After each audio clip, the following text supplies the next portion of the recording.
Ich bin Christine Berg, ich bin Künstlerin und Filmemacherin.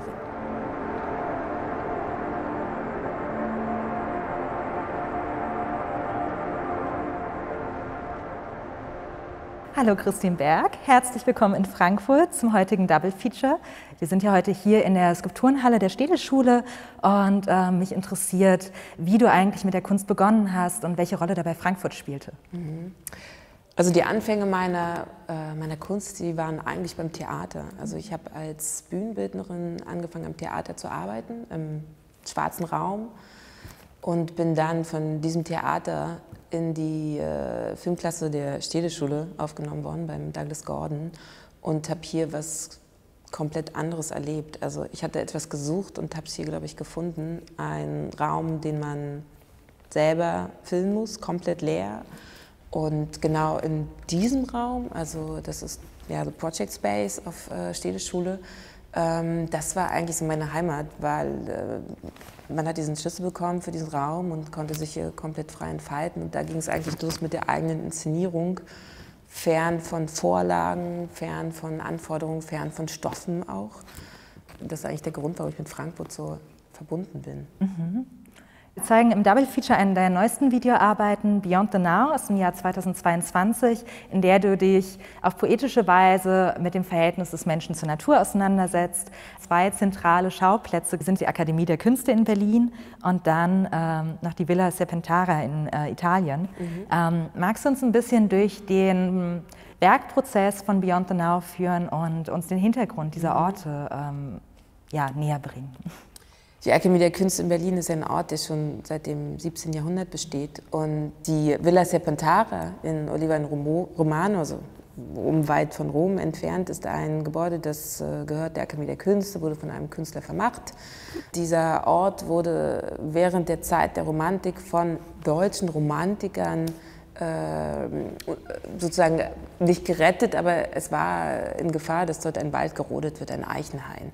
Und als ich dann aber dorthin durfte und Zeit verbringen durfte, um dort einen Film zu machen oder ein Projekt zu starten, war total merklich, dass auch die Natur jetzt, also die ist verwachsen, die Eichen sind auch alt, sie sind auch, da wird auch keine Neupflanzung betrieben, den klimatischen Bedingungen entsprechend sind sie auch teilweise abgestorben. Und das heißt, diese Utopie von wir retten ein Stück Land und das ist für die Zukunft dann eingeschlossen, das ist alles nicht wahr. Also die Utopie besteht ja daraus, dass man utopisch an etwas denkt und man immer nur ein ganz kleines Stückchen an diese Utopie herankommt, weil der Rest bleibt unmöglich zur Realisation. Ja. Die Akademie der Künste ist auch so ein bisschen ein utopischer Ort, weil dort sollen sich dann die Künstler treffen, um sich selber zu befruchten und das dann hinaustragen in die Gesellschaft. Das ist alles sehr, finde ich, auch ein bisschen romantisiert. So. Es funktioniert auf eine gute Art, aber was mich interessiert im Kern ist dieses Herankommen nur an ein mögliches Optimum. Also es gibt kein Optimum, das ist so der Kapitalismus. Ja, es gibt immer nur eine Annäherung an etwas. Und deswegen mag ich die Fragmente, ich mag auch diesen romantischen Ansatz im Gegensatz zur Klassik, dass es poetisch bleibt, dass es fragmentarisch bleibt, dass es auch teilweise unrealistisch bleibt. Und das wollte ich irgendwie vereinen in diesem Werk Beyond the Now. Wie war es mit den SchauspielerInnen, die dann gerade in dem Teil der Akademie der Künste eine größere Rolle einnehmen? Hast du mit ihnen schon länger gearbeitet? Gab es ein Casting? Wie waren so die weiteren Schritte, sag ich mal, nachdem das Konzept vielleicht schon stand, also Recherche und Konzept abgeschlossen waren? Also das Stück, was ich schon aufgenommen hatte in Italien, habe ich dann mitgebracht nach Berlin in die Akademie der Künste und auch dort den Schauspielern gezeigt und sie erstmal so mit dem gelassen, was sie da gesehen haben. Und dieser Ort, der Akademie der Künste, das ist eine Architektur von Werner Düttmann, die beinhaltet eine Bar. Und diese Bar ist so der zentrale Sammlungsort, oder soll es sein, was auch super ist. Und diese Bar hat sowas von einem UFO irgendwie, also sowas total Unbekanntes, auch ein bisschen so, wie soll man sagen, so Unheimliches auf eine Art. So. Es war auch während Corona-Zeit, also es war komplett ausgestorben, so dieses Gebäude. Und die Platzierung der Schauspielerin an diesen Ort war ein bisschen auch, ich werfe dann mein Team auch rein in eine Situation, dann sind wir da paar Tage lang auch und schauen auch, was passiert. So. Also ich erarbeite das zusammen, das ist nie mein Skript oder Drehbuch, was ich verfasse und dann ausarbeite, wie im Theater eben. Das will ich eben nicht mehr, oder ist gar nicht mein Ziel, sondern eine Zusammenarbeit mit dem Team. Und deswegen ist wichtig gewesen, die Auswahl der Schauspielerinnen und mit denen dann zusammen an diesem Ort zu stehen und so das wirken zu lassen. Die Praxis, die du gerade beschreibst, ist auch eigentlich eine feministische Filmarbeit, dass man eben eher das Miteinander frei von Hierarchien, quasi jeder bringt seine eigenen Kompetenzen mit. Ganz genau, das ist ein total wichtiger Aspekt, den ich nie theoretisiert habe vor der Arbeit, sondern der kommt einfach aus dem Willen heraus. Ja. Und mein Wille ist, eine Situation herzustellen mit einem Team vor und hinter der Kamera und diese Situation so spannend wie möglich zu gestalten. So, dass am liebsten alle auch ein bisschen sagen, so, ich habe Angst oder was passiert hier. Und wenn man dieses Gefühl hat, dass etwas ganz Spannendes passiert, wo man auch ein bisschen Bedenken hat vorher oder ganz viel Bedenken meinetwegen, dann ist es gut so. Mich hat es sehr schnell an besonders bekannte feministische Stimmen wie Donna Haraway oder auch Ursula K. Le Guin erinnert. Bei Donna Haraway vor allem dieser Gedanke des Making Kin, also des Verwandtmachens, in dem es eben darum geht, dass man sowohl das generationsübergreifende Miteinander stärker, also dem stärker Raum gibt, aber gleichzeitig eben auch sich von, ich sag mal, der Vormachtstellung des menschlichen Subjekts so ein bisschen trennt, also dass man sich auch verwandt macht mit der einen umgebenden Umwelt, seien es jetzt Wälder oder... Absolut, absolut.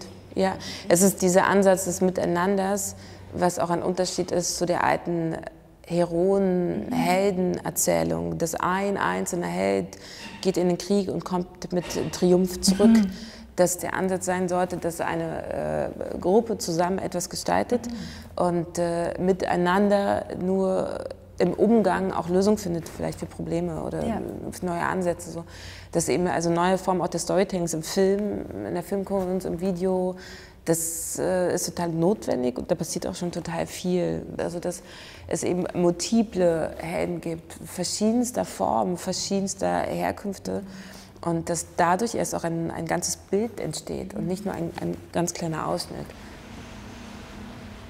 Ja, ich kann fliegen. Und ich fliege dann in diesen Wald rein, nach unten und immer tiefer nach unten, durch die Baumkronen durch die Äste durch, bis fast auf den Boden. Und das ist so ein Herbstwald. Und da ist dann plötzlich eine unheimlich große Bewegung. Da ist ein Wind, der vorher nicht da war.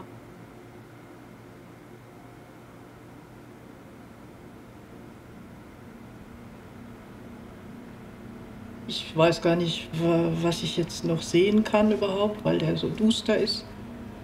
Und dann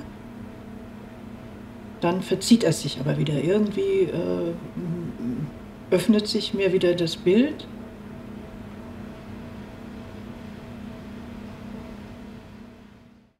Diese Konstellation von Figuren jetzt im Beyond the Now, die sind zwar separat voneinander, sie haben wie bei einem, sagen wir mal, klassischen Storytelling, es gibt keine Treffpunkte. Also sie treffen sich nicht an irgendeinem Punkt. Der einzige Treffpunkt ist, dass sie nacheinander an dem gleichen Ort sind und den irgendwie benutzen. Also es ist ja wie eine Bar jetzt, die wird halt nacheinander von verschiedenen Personen benutzt und trotzdem hat man ja irgendwie die Verbindung miteinander. Also wir kennen uns jetzt nicht alles, so das ist sagen wir mal das Feminine auf der Welt, aber irgendwie es gibt eine Verbindung. Also ich jetzt ohne spirituell zu sein oder den Zen-Moment hervorzurufen, aber es gibt eine Verbindung zwischen uns und den muss man irgendwie, glaube ich, suchen und sensibilisiert dafür wieder werden.